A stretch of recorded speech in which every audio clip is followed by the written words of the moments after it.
MiG 29 fighter jet crash हो जाता है आगरा के पास। ये वही फाइटर जेट है जो 1999 के कारगिल वॉर में जिसने अपना सिग्निफिकेंट रोल प्ले किया था। मिग 29 फाइटर जेट जो कि एक powerful twin engine fighter jet है जो कि डेवलप किया गया जाता है रशिया के द्वारा और वाइडली यूज होता है इंडियन एयरफोर्स और इंडियन नेवी में।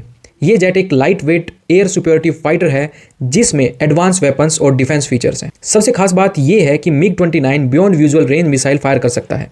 इसमें इलेक्ट्रॉनिक वॉरफेयर कैपेबिलिटी भी है जो इसे बैटलफील्ड में और भी डेंजरस बनाती है। इंटरेस्टिंग फैक्ट ये है कि रशिया के बाद इंडिया सेकंड लार्जेस्ट ऑपरेटर है मिग 29 का। इसका एक स्पेशल वेरिएंट मिग 29K है जो कि all weather carrier based fighter है जो नेवी में काम आता है। इंडियन एयरफोर्स की बैकबोन के लिए मिग 29 एक एसेंशियल फाइटर जेट है।